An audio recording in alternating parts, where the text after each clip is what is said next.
Hey, sports fans, welcome to Greg Medford Show. It's Greg. We're here in Phoenix, Arizona. Thanks for showing up. We've had a whole wide variety in the second season of shows, from state and local politics to local business owners. We've had some gunfighters and tactical folks in, some business owners, some people from around the country. Today, our guest is running for Arizona State Superintendent of Public Instruction. Now, before you click away, because you're like, I don't hear about that, I like guns and knives, this kind of stuff affects most of us more directly than just about anybody else we talk to. If you hear national politicians talk about what can you do after the Trump letdown this last cycle, everybody's like, what do we do? And you even hear, you heard Trump and you heard conservatives and you heard people saying, get involved at your local school board, get involved in your local, what's going on with your education in your state. It is a place where you can push. It is a place where you can make a difference, and it's a place where it really affects all of us so directly. So I was at a rodeo a few weeks back and met our next guest, invited her to come on the show. I thought it would be a great place to sit and have a little bit of a deep dive. And for you guys who have kids or who are going to have kids, this is relevant. And even if you're not, even if you're doing traditional roles in your family and you're not primarily engaged in what's going on with the kids' second grade instruction, if your wife's kind of handling that, this is something where you guys can engage and talk and nudge when they have those parent-teacher nights, when they have those school board nights where you can get in and the parents can stand up and speak to a school board directly. We're going to talk about some topics today that are all germane to your children's education, and it is part of the big national debate going on in every state in the union. We just had a big upset. The Democrats had a big upset in Virginia as they got a new governor, and it was all on this parents' rights, and which has been so exacerbated by what happened in COVID the last couple of years. And we've had a lot of layers of the stinky union Marxist indoctrination that's been going on. We've had a lot of that bared open to all of us to see, and it's no wonder after our kids have been Zooming for the last 2 years that this is like a major topic everywhere, because we all got a chance to look over the shoulder of our kids and see what's happening. And I think for a lot of us, it's been shocking. So we're going to talk a little bit about that today. And without any further ado, it's Shiry Sapir. Yes. Thanks for being here, and appreciate you coming on the show today. These people are so obnoxious. I always got to tell them to quiet down. Exciting. And they all listen all at once. Thanks for coming in. Thank you. Thanks for having me. I see you got your little boy out there hanging out, playing with Legos while we're doing this. Yes. I always drug my kids around when I was doing my things when they were little too. I know. I love it. It makes me feel a lot less guilty when I'm gone. How many kids do you have? I have 3. All right. How old are they? I have a 9-year-old daughter, a 7-year-old son, and a 3-year-old son. Okay. So you got the gamut. Obviously, you don't have a New York accent. You're a transplant here to Arizona. Where are you from? Yeah, I'm from Israel. Okay. And how long you been here? 23 years almost. What were you doing over in Israel? Just growing up, immigrated here, or what happened? Yeah, I came here after I served in the Israeli military, which we'll have to do, I'm sure you know. Compulsory. Yeah. What'd you do in the Israeli military?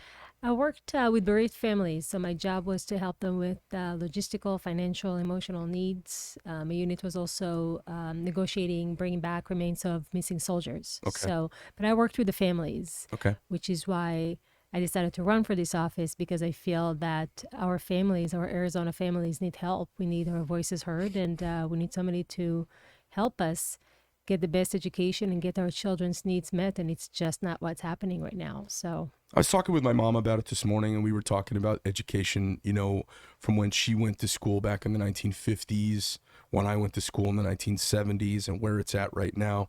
And the United States was kind of a beacon around the country in the 1930s and the 1920s and the 1940s for our egalitarian education and it was single schoolhouses with people that didn't have licenses to teach who did that. And the whole world looked on that and said, wow, they don't test everybody in and everybody out and determine their future at second grade. Everybody gets this citizen-oriented education. And then something's happened in the last 50 years that's been this radical shift. And I sense it. My daughter is a super high performer. You know, everybody thinks I have a really critical dad. My daughter is a very high performing potential. You know, she's talking about Oxford for economics. She's not playing around. And I mean, if I was half as intelligently focused as she was, I'd have gone someplace. Right. And it has been a struggle. She's really quite conservative. She's grown up in a really conservative way. And not because we're religious, but because I engage in politics and we talk accountability in politics and worldview all the time. It's like our hobby together. And she comes home from school weekly scratching her head going, why does my teacher say this about the free market? Why does my teacher say this about competition? And it's interesting. I've gotten her so far along through the system, and she's a great critical thinker, and she disagrees with me all the time. So it's not like she's a daddy's little girl yes person. And this independent, free thinking, I want this strong, independent young woman to go out in the world and be a badass. I didn't want her to be subject of anyone else. Groupthink. Yeah. Well, you're not going to find it in the educational systems that we have right now in this country. The problem is that, and I speak to so many people around the state because this is a statewide office. So I travel all the time, and people keep telling me, they come to me after every meeting and they say, Shiry, we sent our kids to colleges or university. They went liberal and they won't speak to us anymore. And it's heartbreaking. And I just shocking. had this discussion with one of my friends who owns a company across the street. I think where you parked before you came in, over at Powell, and he said he had the same challenge.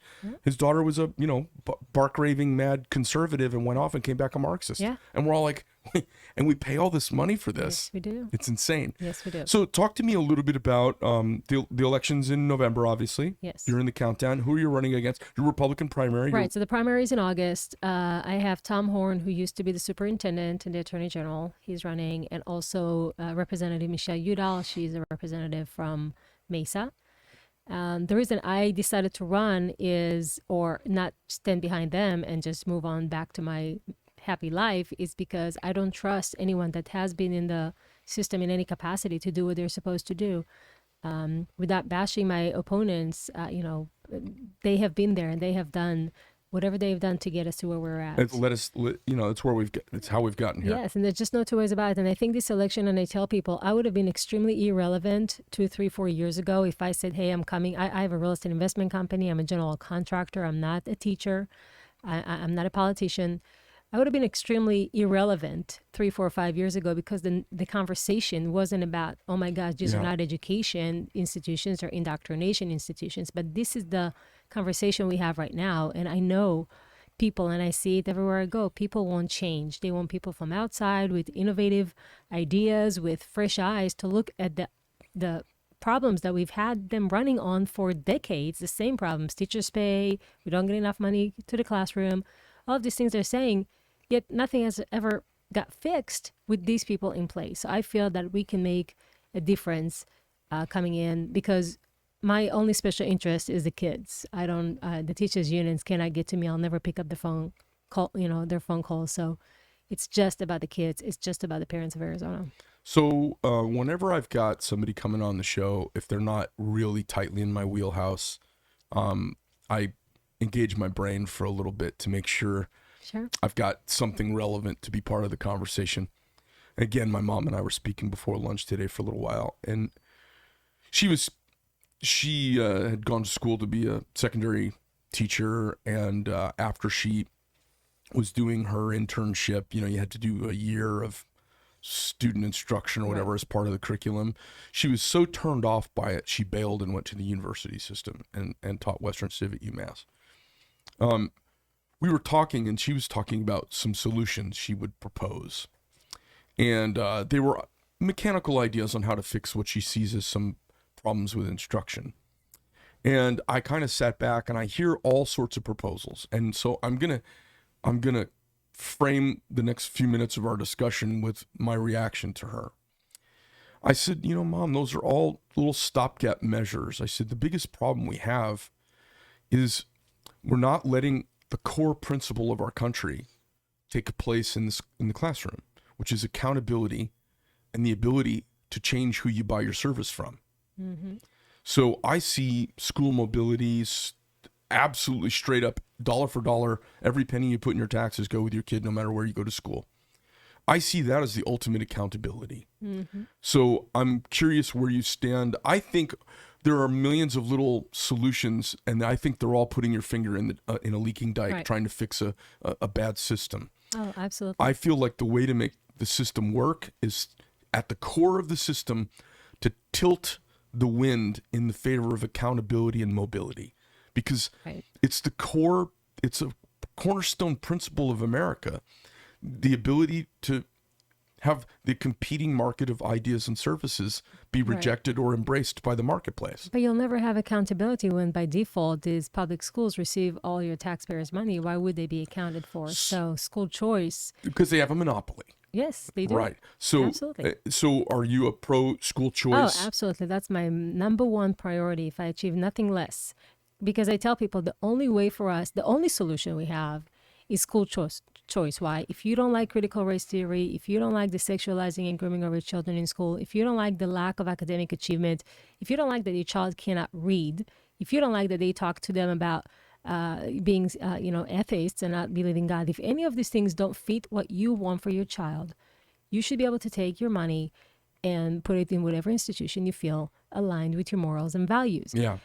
That's just the way that's the only way to do it. And now the studies show for decades that wherever you have school choice, charter schools, private schools, you have much better performance in the district schools. It's just the way it is because, as you said, it's free market. Right. It just, you're going to lose a customer, you're going to work harder. If you're going to get the customers by default, why would you try? So it's so weird. I always am thinking about the interloper liberal that steps in to watch my show. Right. And I think about people who are engaged in the Second Amendment because they're gun dudes or veterans who watch my show, and this maybe isn't their primary lane of topic that they would engage on. But it is exactly the same. It's the free marketplace of competing services and ideas. And if we lack a free market choice, what we get is communism. Right. We get some one size fits all big government solution that basically leaves a quarter of the population marginalized. And then we're stuck reacting to all the marginalized people. And all we do is water down everything else. Right. And now my kids, I'm pretty hard on them about knowing about history, reading, writing, and arithmetic fundamentals. They know way too much about cisgender, sexual. I think it's sexual mental illness. They know way too much about it and act like it's factual. Yeah, I tell people that this started as, I was upset with the superintendent, Kathy Hoffman, the Democrat that's in that office right now, when she shut down the schools and the masks and everything else. And that's what really made me, get up and fight. I pulled my kids, put them in a private school, did the whole thing. Now, as I've evolved in the last year, honestly, it's a children rescue mission. This is about saving our children from perverted sexual content that's coming in front of them so loosely. This should not be a political, and really for anybody who listens, this is not about politics. This is not about being a Republican or a Democrat. Right. Every decent human being, adult, responsible adult, should know that they should not engage in a conversation with a minor about sex and sexuality, period. We can negotiate this non-negotiable. Let me ask you some questions about that, okay? Sure. Because the debate a lot of times is framed around this, and they call all of us who don't think you should talk to fourth graders about being transvestites. They think we're a bunch of zealot religious kookballs. Right. And I was raised Greek Orthodox, but I'm a very a-religious. I'm a non-practicing anything. Right. I'm kind of more of a humanist libertarian. Okay. But I also I believe in science and childhood development stages that have been observed and broken down and taught in psychology and in psychiatry fields for decades now. I'm not opposed to any alternate sexuality. Like, it's not for me, Right. but I'm not opposed to it. Like, people are doing their own thing. I'm like, I kind of embrace the colors of the feathers of America. Right. You know, transvestites in Miami doing drag queen shows or what. I'm not like all viscerally freaked out by that. I'm not 82 years old from a different generation. Right. I'm like, okay, you know, to each his own. This is kind of funny. Let's watch. You know, Right. it's kind of fun. Got a little voyeuristic. I'm like, oh, what are they up to? I'm not freaked out about my kids knowing it. They're going to find out about it in time. I just don't think fourth grade's the time for it. No, absolutely not. And that's the problem, that the way that they're trying to win this is by using the LGBTQ, because that makes you defend yourself, right? If I speak out about this, and they will slam me about this. I know it's coming. Right. I'm a homophobe. I'm whatever they're gonna call me. Well, the only reason they can do it is because they're using the LGBTQ. Because if any other heterosexual men would have come and tried to talk about this openly with other kids, he would be considered a pedophile and be locked up, as he should be. Right. So that's their Trojan horse, if you may, you know, to get this into our schools, and we see it. And we can't talk about this and negotiate this. There's no two ways about it. It's absolutely unacceptable. I don't care how you feel about this. Right. This is not about your feelings. Right. This is about It's you also entering not about pedophilia. sexuality. It's not No. about sexuality. It's about protecting people at a formative phase of their life where we shouldn't be propagandizing them with our. Absolutely. I mean, we just had to pass a law last week that Governor Ducey signed to prohibit sexual surgeries to minors. You know, mutilation. I mean, what are we in Iran? What are we doing? You can't buy cigarettes under the age of, I think it's 21 here, right? I don't know. It's 18 or It's 21, 18 or 21. but they're fighting for right of a 12-year-old to mutilate their body. Mutilate their body and take hormone blockers that are, you know, this is irreversible damage, not to mention the mental burden that this child should not go through. And we had to literally pass a law on this. I mean, what are we talking about? When was the conversation okay about mutilating little children in America? No, they've gone off. It's gone off. It's extreme. It started with a couple summers of riots. The press is complicit in this. The press has amplified this because they're blocking the negative to push an agenda that they're a part of, a party that they're a part of. And I'm sickened by the whole thing. And it going on, you know, if you ask your average kid, when was the Spanish-American War? If you ask your average American kid, when was the Emancipation Proclamation? They don't know those dates. But if you ask them what cisgender means and what the proper pronoun is for a male who identifies as a female but dresses as a man, they know those things. And I'm disgusted by it. Not because I'm... The actual, you know, like what happened with Bruce Jenner. He was a grown-ass man who did a transition. And you know what? More power to you, man.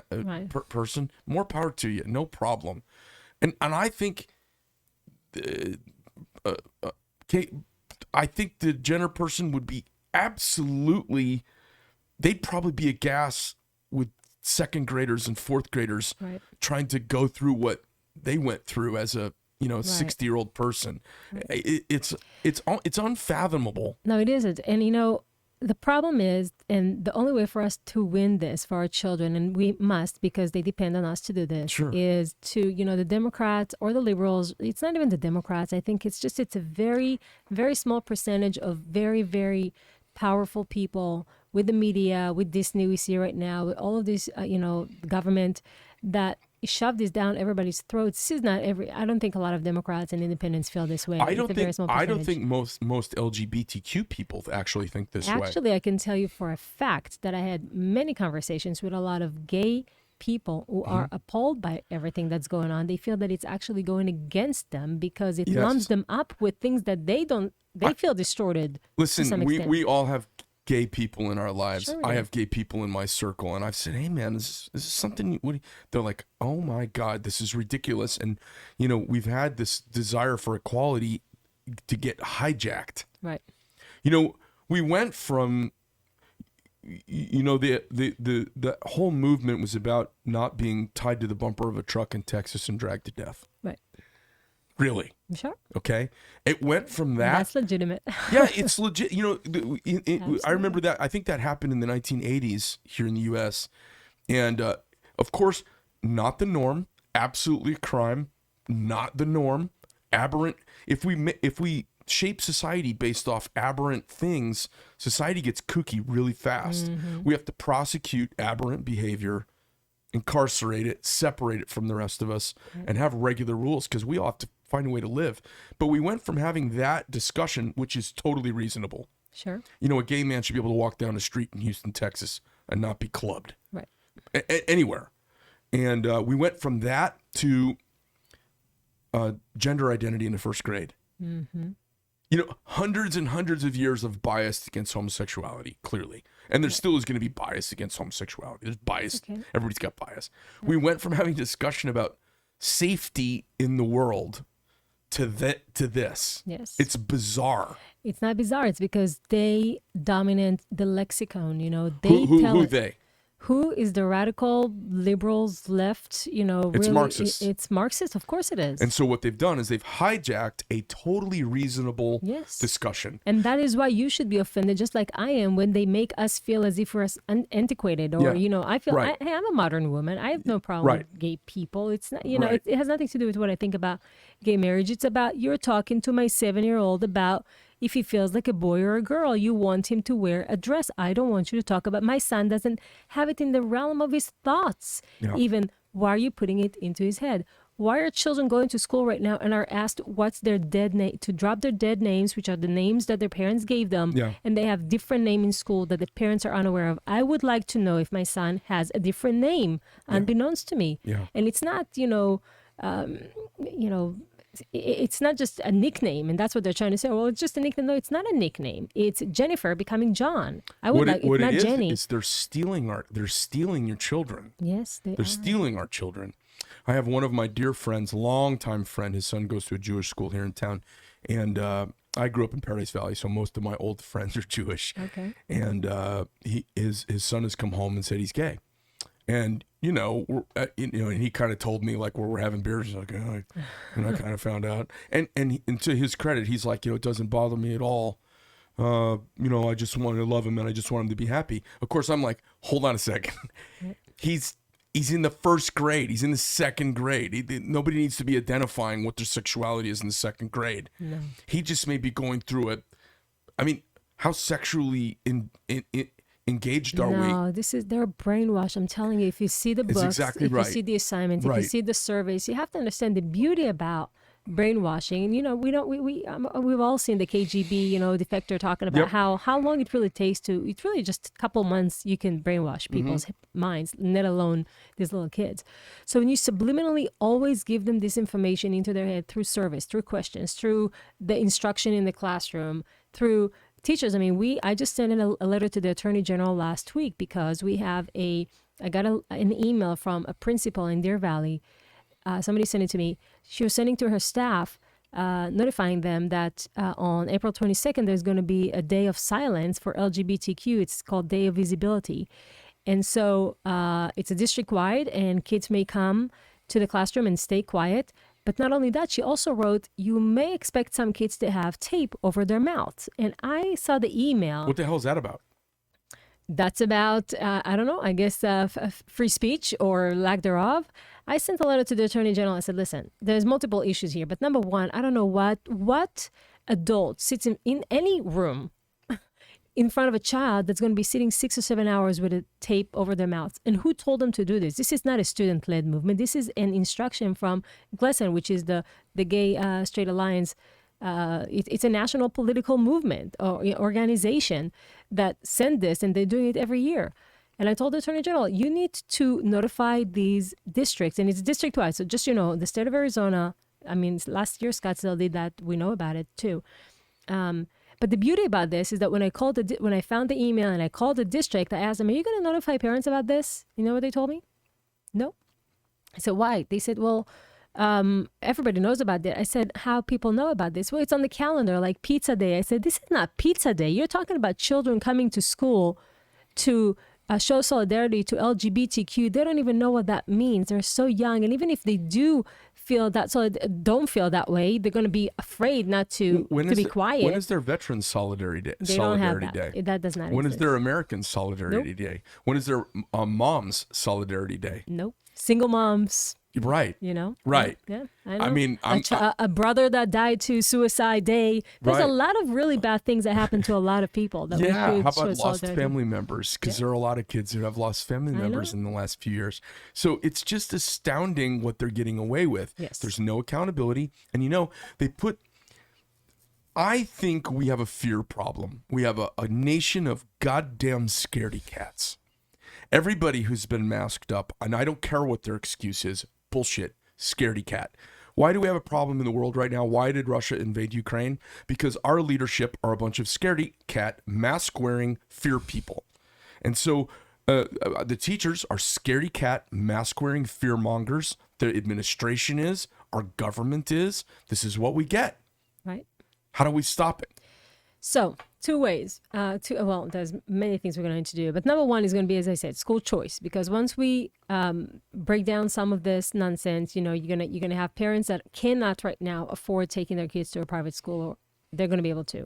It's going to open up. It's going to open up the market for a lot of new schools because they're going to know every child has that $10,000 attached to him. Now we have customers we can bring in. So right now, just so That's people number know, one. let me frame that a little bit, because only somebody who knows this fight knows what you're talking about. Right. Most people don't get it.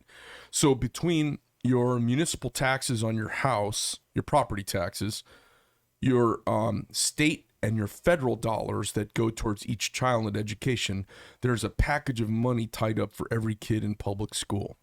And the big argument going on nationwide is about whether those tax dollars belong to the school and the district or whether they are attached to the child. Here in Arizona, we're one of the leading states in the United States on charter school freedoms and development. Accurate? Yes, but charter school is public school. It's publicly funded. Right, but the reason I'm saying, but it's not dollar for dollar. So when a kid leaves the public school system, your assigned district, and goes to a charter school, which is a reassignment of public school money to these charter schools. They're still public schools. When they do that, they don't get all that money. Right. They get a small fraction of it. Right. And so there's a leftist argument that, well, listen, you moved into this $1 million neighborhood, and part of the value is the $1 million education your kids get. So that requires infrastructure and great teachers and all of that. So the taxes you pay belong to your neighborhood or diminishes your neighborhood. Total lies. But it's a lie because that's we have their argument, though. But it's not right because we have open enrollment in Arizona. Right. So a kid from Paradise Valley can go to Scottsdale, can go to Peoria. But in a lot of else. states, they don't have open enrollment. A lot of states, they're locked in. So for everybody who's watching, that's the classic leftist argument for why your money is attached to your property and your school system and not your kid. The argument going on nationally, and Arizona is really kind of spearheading this argument, is that the tax dollars, in order to create accountability by the schools, should be attached to the child. And if a parent is able to be mobile with those tax dollars, it's a quiet way of breaking the grip and the monopoly of teachers' unions. And so for everybody out there who's watches and is still stuck around for the conversation, the ability to have your municipal, your state, and your federal tax dollars all go with your student, it equates to somewhere between $10,000 and $14,000. We're going to average $14,000 this year. Okay, so $14,000 per student. So that means if there's 10 kids in a class, there's $140,000 of tax money that's been allocated for that class. Now, every classroom has got a facilities infrastructure baseline that's met because there's a cost for having the room, and then it's got a teacher. And there's some cost there, but they're not seeing much of that $100,000. Yeah, so, not 100 because you have 20 or 30 kids in each classroom. So you're looking it's way more than $300,000 to $400,000 per classroom per year. There's a lot of money there. Yes. And how do you, as Arizona State Superintendent of Public Instruction, how do you affect the needle short of a bill that absolutely frees up dollar for dollar? I mean, we need a bill, don't we? Yeah. We need a law. We have ESA, which are the empowerment scholarship accounts in Arizona, but only 10,000 kids are on there. So we're trying to expand it. The person that's running against me was blocking it as a Republican. And just so everybody knows, that's not a tax burden. That is money that's already paid. It's already allocated. We're talking about taking money that's allocated. Right now, if an Arizona student, like if I want to pull my daughter out of the assigned school district I'm in and send her to a Great Hearts Academy, she doesn't get that $14,000. No. She gets... They get about 90%, but they don't get any of the property tax either. And they don't get the federal tax unless it's a Title I school. So they really just have the state. So it's sitting heavy on the general fund for the state. So of the 14,000, how much is that? So Is mobile half? It's going to be about 90%. Yeah, it's going to come down to about 60% or something like that. Yeah. So 40% is held back in exceptions. Yes. And the ideal scenario would be 100% mobility. Absolutely. We have to. Now, it's going to always be a challenge with the federal government, and we need to rely as less as we can on the federal government. And listen, it's going to be a process because we've gotten here decades in the making. It's not something we can change tomorrow. But if we expand ESA, which are not vouchers, but they basically really do just give a lesser amount, but enough amount for a lot of people to just be able to take their kids, because some of the private schools are 9,000 or 10,000. They're less than what you're going to be spending in the public school. So if we can do that, that's going to be number one, to kind of relieve some of that. But because the federal money, it comes with a lot of strings attached. Yeah. And that's why all the equity, diversity, and all these other things you see right now are in the schools. They are because they are paying, especially with the COVID money, it's all attached to propaganda and brainwashing. You were going to bring two things up. You were talking about school choice. Mm-hmm. So the buzzword, whenever you hear this out there, you guys, it always gets boiled down in news talk to school choice. Right. But school choice is this loaded blend of federal, state, and municipal tax dollars that gets assigned to your child. And when we say school choice, it's about the ability to move your kids to different schools and have your dollars that you've paid go with them. Right.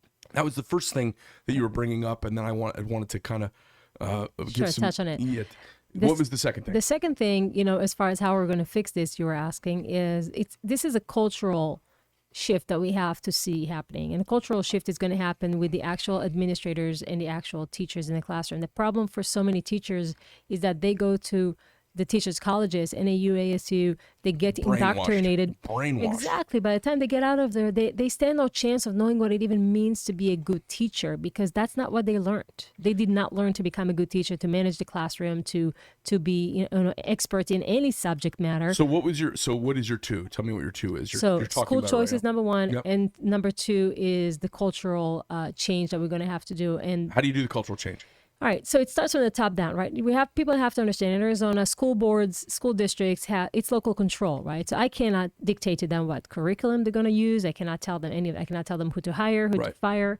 I could so it's so many levels. But we're going to have a task force for parents. If you have complained about a teacher, we're going to know about, because we oversee the certification process for teachers. So we're going to be able to go in much quicker, because right now nobody has any interest in that, and there's a protection plan from the teachers unions. We're going to go in and we're going to revoke licenses. I also am going to have a detox program for teachers, so when they get out of the colleges, before I give them the certification, they're going to spend 3 months with us in the Department of Education. We're going to go to the classroom with them, with mentor teachers, and see what they have learned.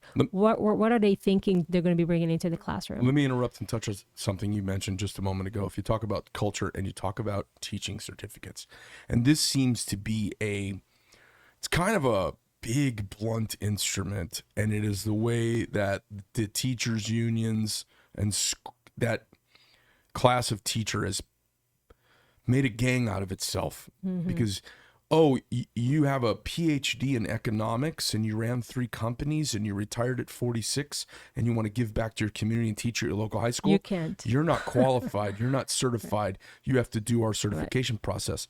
And then my mom, who's a subject matter expert, steps in and is so disgusted by the teacher certification process, she just won't eat shit for 2 years. Sure. So she goes off. It's disincentivizing. How do we stop this crazy teaching certificate thing? I actually think it's one of the great evils of the modern public school system. So first of all, as you know, or you don't know, but private schools and charter schools don't have to have licensed teachers. Right. That's why they have and much they better teachers. And they Absolutely. perform better. So that's why you see how you go back to school choice. How do we still have this in the public because schools? It's government. Okay. Because it's government. So to loosen the certification process is something that's on my agenda. That's going to have to go through the legislature. That's not something I will do, but I will heavily advocate for that, because I believe that, as you just said, somebody who is very well versed in a subject matter should be able to come in front of our kids. Why not? Especially since I'm going to push for a lot of vocational career technical education in high school, I want a plumber to come in front of my kids and teach them. I want, people that actually know what they're talking about to come in front of our kids. So let me ask you something.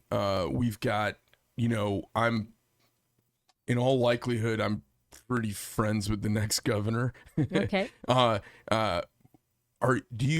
It would seem if I were running for your position, I would be I would be very much working on my legislator network and my governor right now. And it would seem there are a bunch of little things to nudge the needle, which you can do day one you take office. Right. Like how do we can put our thumb on the scale. But to really affect change, we need a piece of legislation. We need a really solidly thought out single piece of legislation so we can have a bloody knuckle fight one time while we've got conservatives or a Republican legislature or a Republican governor.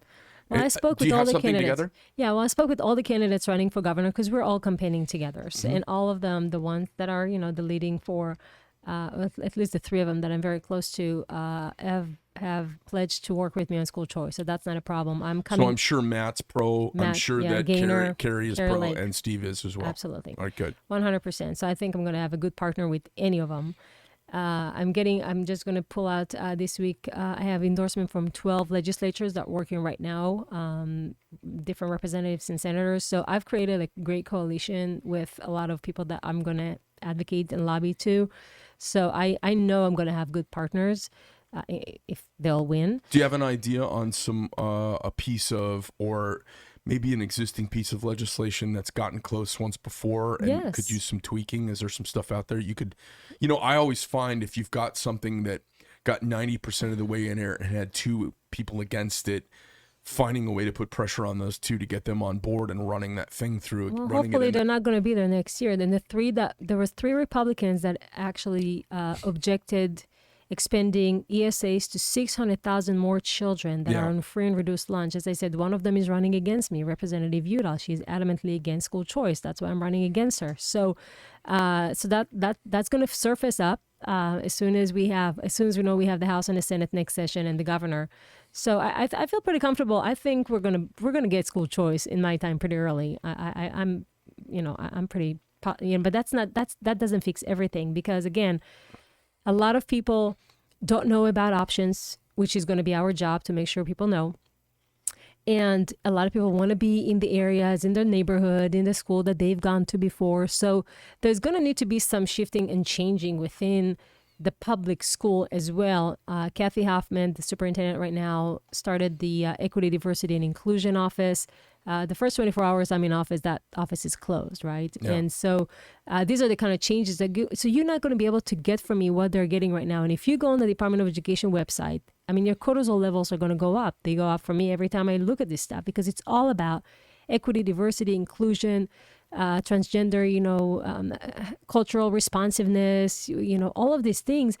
When you're going to go on the website comes January 2023, you're not going to see any of these things from me. It's going to be gone. The thing is it's powerful. Those things are buzzwords for Marxism because really what they are is it's a way to stop us from making our point. Right. If you take your typical leftist idea and you run your leftist idea and even in front of a group of proclaimed liberals, right?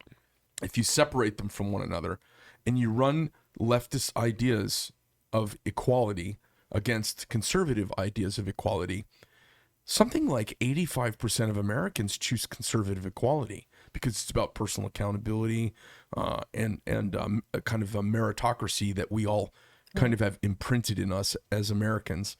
The Marxism is almost like makeup right now. It's superficial, and people don't even get what they're saying.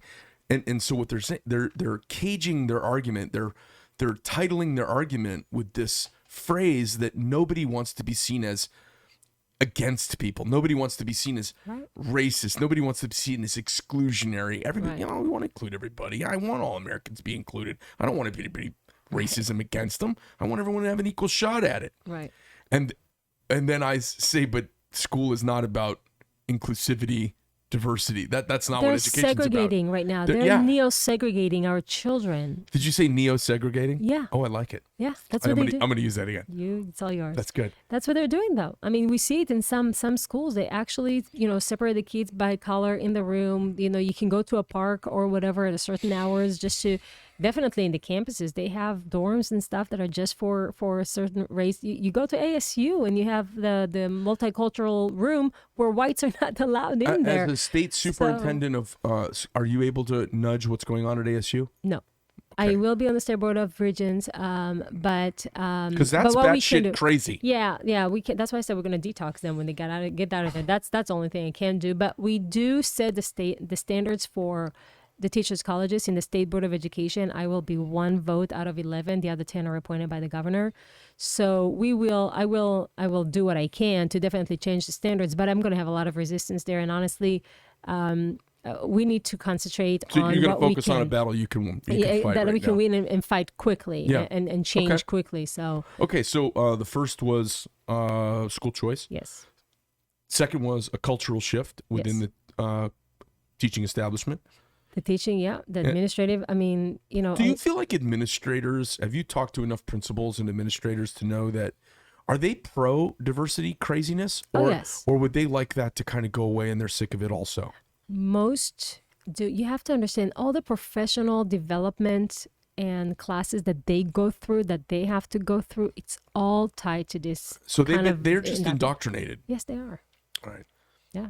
All right. So, and there's no changing it unless you tell them you're going to lose this child right now. If we see it here, we're gonna refer you. There is a ballot measure that's coming. This hopefully, if it's going to pass the House, I went to speak about it in committee to have critical race theory on the ballot for a proposition. So if you're in Arizona, please watch for it. Yeah. It just passed the House and the Senate committee, so hopefully it will pass. But we're going to have it to where the people of Arizona can vote on the proposition if we want or don't want critical race theory taught to our children, which here's the worst part. Don't. They just changed the name of it and they keep pushing this shit. Right. They go, we don't do critical race theory. They just didn't buy the CRT package from the national organization, and they still do this batshit crazy stuff because we don't have CRT up in Cave Creek, but they have CRT for sure.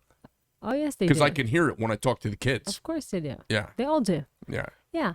I forgot who said it, but he said, I can't define to you what critical race theory is, but I know when I see it. And it's just the way it is for us.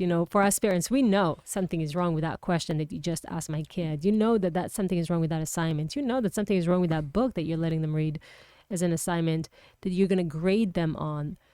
We just know it. Are you comfortable talking about your religious background at all? Yeah. Are you practicing? Yeah, I'm Jewish. Practicing Jewish? Yeah. How often do you practice?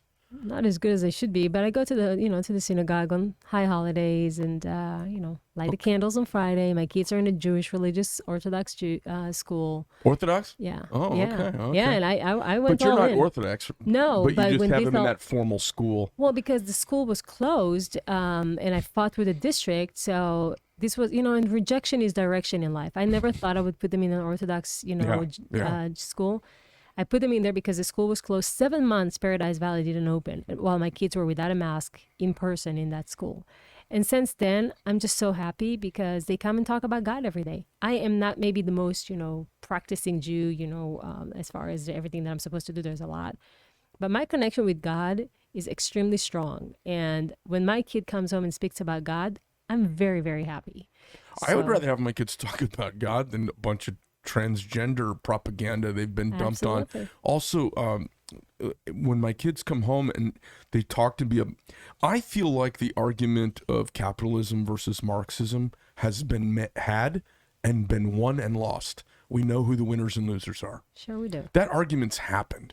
Right. And there's nobody in the world who honestly thinks going to any utopian... But your children are, and if you're going to keep them in these indoctrination camps, they will, because the whole welfare, movement that we've had since the 60s in this country, they were putting all these, minorities in blocks instead of giving them home ownership. They purposely built these buildings, to keep them renting, to keep them on Section 8.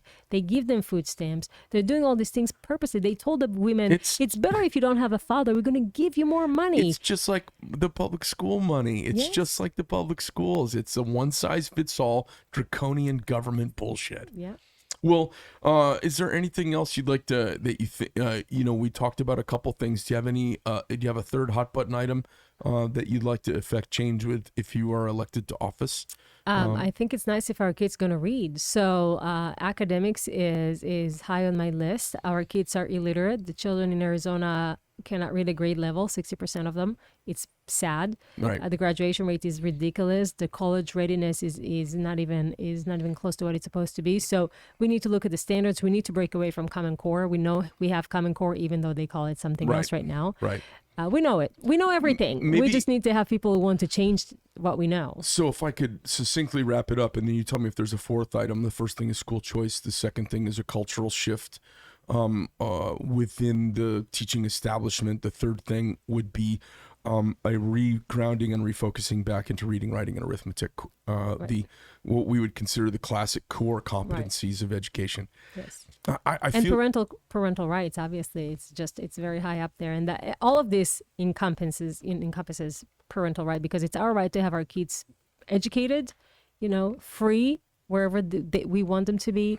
And not in front of Marxists trying to change their hearts and minds. Is that the big three for you then? Those are the three items? Okay. I feel like insanity takes place in darkness. And out of fear, and I was getting around to it in our conversation, trundled off in a different direction. We've had a fear class. We have a freedom class and a fear class in this country. And the fear class, which dominates education, they're intellectual scaredy cats. We have people who are afraid of playing football because of maybe getting a knee injury, who are in charge of the football game right now. Right. And so they put up all of these bulletproof barricades, and they locked us out of classrooms. Because I used to be able to walk into my kid's classroom anytime, any day, any class. Oh, Mr. Medford, nice to see you. Do you want to sit in the back, or do you need to see one of your kids? It was never a problem. Right. All of a sudden, it's a problem. And it's happened over the last 10 years, really. When they put those glass barricades up and they made us have to ask permission to get into school and see our kids, it's a big part of what's going on. And they always do this bullshit under the guise of safety. Right. Because it makes you seem like a disregarding lunatic. Right. But when they blocked us out of the classroom, they could now say this stuff with impunity. Because in a class of 30 kids, somebody's mom wants to be in class that day. Somebody's dad is off and would like to come sit in on. And they blocked us all out, and they've been spouting this rubbish to our kids unfettered. And then to get Trump, they shut the country down. Because that's really what happened. They would have never done this under a Democrat president. Right. They fought to shut the country down. And they didn't see the unintended consequences of the Zoom calls and the recording of the video and all of the crazy shit that we've heard the last 2 years. Right. I'm actually glad it happened. Because you know what? The kids of Europe from the Greatest Generation who missed a few years of school, it turned out okay. Right. The Greatest Generation, it still worked out. All right. It's going to work out. The kids have gotten a weird gap, and humans are amazing adapters. We'll fill in the gaps and we'll make it all right. If we are there to make it right, we can't afford having anybody continuing the madness that we've been seeing with our kids. But the madness wasn't from the 2 years of shutdown. The madness got exposed. Right. The madness has been going on, I think, for about 20 years. Oh.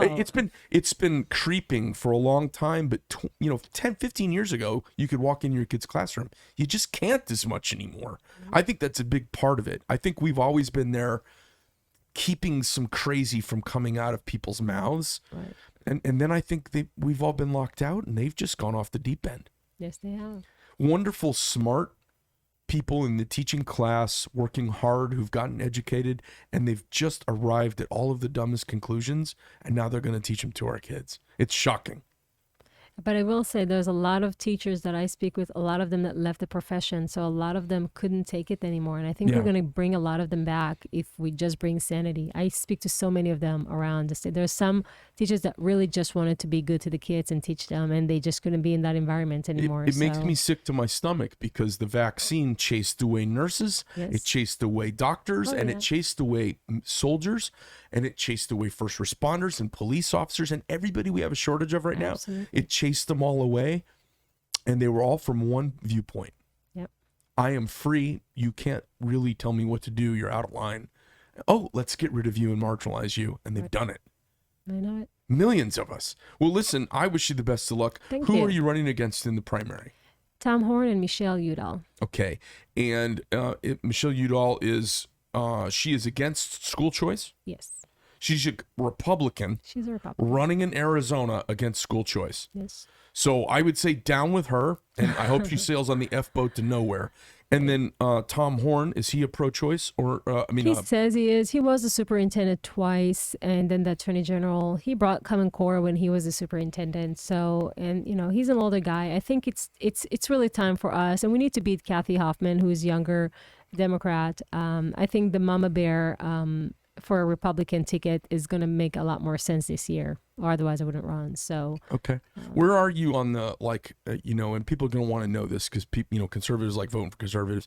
Sure. Where are you on the conservative liberal spectrum? Are you pretty centrist? Are you slightly right of center? No, are you three-quarters right? I'm all right. Yeah. I mean, Second Amendment, pro-life. Are you carrying right now? I have concealed, not right sitting here. Okay, But good. yes, I But you did. got a Don't pistol. forget, I was a soldier. I know. But you got a pistol with you?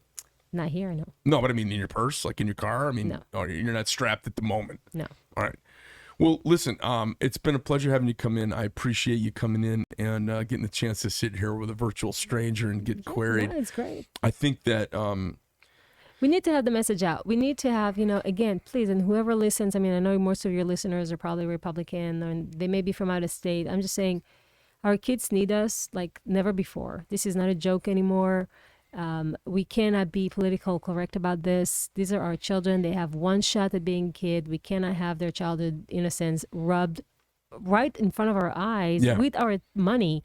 It's just not, we can't do this anymore. So while laughing at us practically. pretty much. So, I mean, let me, for everybody who's out there who's in Arizona and who may see this, when you guys jump on the ballot, when the in the primary and in the general election, there's a tendency to hit the top items. So we've got a midterm coming up, which are not as generally attended because the president isn't on the ticket. When you show up to this, some people kind of vote down ballot. They just kind of go one way the whole way. As you're going through, state superintendent of public instruction is one of those categories that is very overlooked. yes. Usually people are not very engaged in it. Usually people don't know who the candidates are and they vote D or R. Right. So my advice to everybody is this is one of those ones you should have your nose poked into because we have all these battles and we win some and we lose some. But the war that can be won and lost is the teachers' unions and how our children are handled. That's the war. And that's, we neglect. If we don't do this right now with state superintendents of education, heads of boards of schools, school boards, board of regents for colleges, if we don't get in their grill in 20 years, it will be Marxists guiding the Marxists. Yeah, that's why you don't have to have children to worry about this. This is the society we live in. These kids are going to be your representatives, your judges, your employers, your employees, the people that your children are going to fall in love with, no matter how conservative you keep them at home. Your daughter is going to fall in love with somebody who's thinking his worldview is completely opposite to yours. What are you going to do? You're not going to win that fight. You know that. So I'm not saying we all need to think alike. No, I'm just me neither. saying not at all. I'm just saying let's not go over the edge as we have, because this is just excessive. This is just really excessive. I'm comfortable with the weight of my ideas. And I'm comfortable if they're given a fair shake. Most people are going to, right-minded people who are fair-minded and critically reasoning folks, Right. I'm comfortable with their choice. Right. What I'm not comfortable with is indoctrinating our kids to one side and not teaching them the argument. I learned when I was in school, my teachers were liberals as well. And I know they were liberal, but they were teaching, let's say, for instance, we're talking about abortion. They would be like, here's the discussion. Right. I'm not going to tell you my views, but you would have this group who says this and this group who says that. And what school of philosophy would this group be thinking from if this is their argument? It was really critical reasoning and thinking and trying to understand how people arrive at a position. Right. Now people are being told a position and then kids come out and they think they're educated. Yes. And if you don't know both sides of the argument very well, and it wasn't something you didn't think your way through, you haven't been educated. You've been indoctrinated. No, absolutely. Yeah.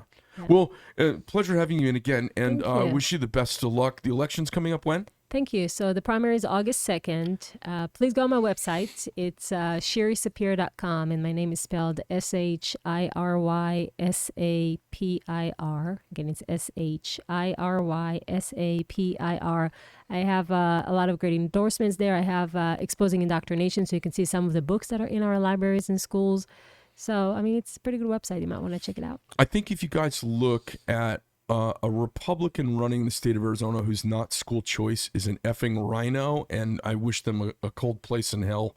And then for any oldsters who've been a part of getting us here, including Tom Horn, who I may meet and have been on the show, I think he's got some, as Ricky Ricardo would say, I think he's got some splaining to do. How can you serve a couple of terms and have been in the halls of power, and how have we arrived here on your watch? Right. That would be my question to him. That's a good and I'd question. love to have him in and talk to him, I hope you get in. I hope you bring a breath of fresh air. I hope you, Thank you. have a mama bear battle and you win. And I wish you the very best. Thanks for coming in. Thank you. All right, Thanks for having sports me. fins, that's the show. Greg Medford's show from Phoenix, Arizona, here at our factories at Medford Knife and Tool. Thanks for spending a few minutes with us and getting your brain worked out a little bit. Go out, get involved. These scholastic choices we make, these nudges we put in the school system, if you're my age, will probably have more of a payoff than any vote you make for a president. It's very rare our presidential vote has big tides of change.